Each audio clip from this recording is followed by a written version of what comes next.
This used to be a powerhouse of tabloid journalism. But this place, once the News of the World's newsroom, was where the seeds of a scandal were sown. It ended the newspaper careers of the industry's golden couple. This trial revealed they were a couple. We can take this out. It led to dawn raids, the arrests of journalists, the editors questioned in Parliament. If a rogue reporter decides to behave in that fashion, I'm not sure that there's an awful lot more I could have done. Even the boss was caught up in it. I would just like to say one sentence. This is the most humble day of my life. Okay, thank you. Now a jury's decided investigators, reporters and an editor who went on to advise a prime minister all broke the law in the phone hacking conspiracy. The scandal ignited when it was revealed missing schoolgirl Millie Dowler's phone was hacked and those of her family. When a News of the World photographer captured her parents privately tracing their daughter's last steps along this road, they asked themselves a question familiar to many hacking victims. How did the paper know? How on earth did they know we were doing that walk on that day? And it just felt like such an intrusion into a really, really private grief moment, really. Yes. However, Millie Dowler wasn't the only murder victim targeted by the paper's hackers. Phone hacking started in the 90s and had nothing to do with hacking computers. Journalists realised very few people changed the PIN codes for their voicemail. Welcome to the O2 messaging service. Please enter your PIN followed by the hash key.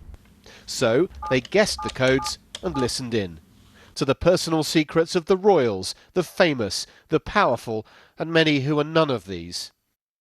In 2006, police raided this office in South London, and inside they found a massive haul of evidence indicating phone hacking on an industrial scale, because this is the former office of Glenn Mulcaire. He was very organised. He set out his strategy on whiteboards. At the height of the conspiracy, hundreds of hacking calls a month were being made from this office or News of the World phones. Sometimes Mulcaire taught the reporters how to do it. Hello? Good afternoon, is it?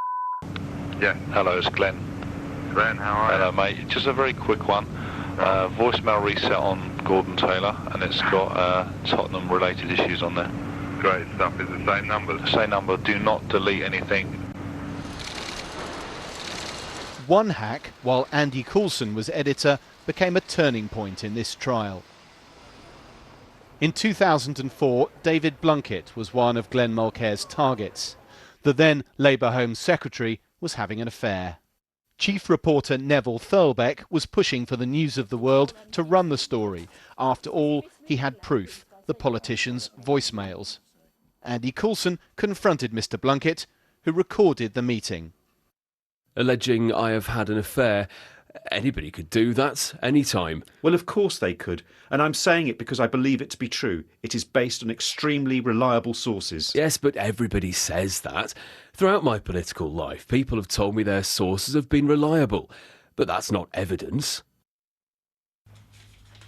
But Andy Coulson couldn't reveal his illegal source of information. This dark art had to remain in the shadows. This is not about vindictiveness or vengeance. It's not about hype, about the media. This is about criminality, it's about breach of privacy, and it's about obtaining justice. And I hope now that that's been obtained. So who at the News of the World knew about the hacking conspiracy? Well, some reporters have told us they didn't. Bethany Usher was on the road as the paper's North of England reporter before the pressure got to her and she became a journalism lecturer.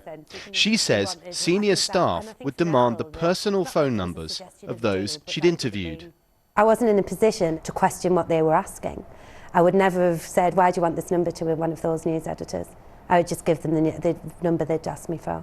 Do you suspect it might have been to use it for phone hacking? With hindsight, I wonder that. And that makes me really angry, actually, because there were people who I interviewed who didn't interview with me because they trusted in me, and the idea that they would have hacked their phone disgusts me.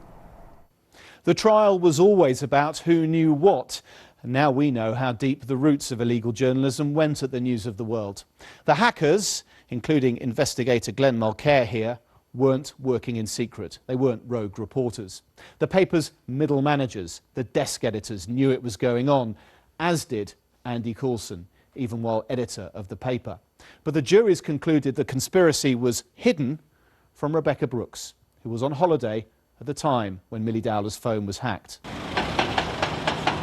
Their former headquarters, known as Fortress Wapping, is currently being knocked down following a move in 2011. News International's changed its name, but even after this trial, News UK, as it's now known, still faces a corporate investigation into what went on behind these walls.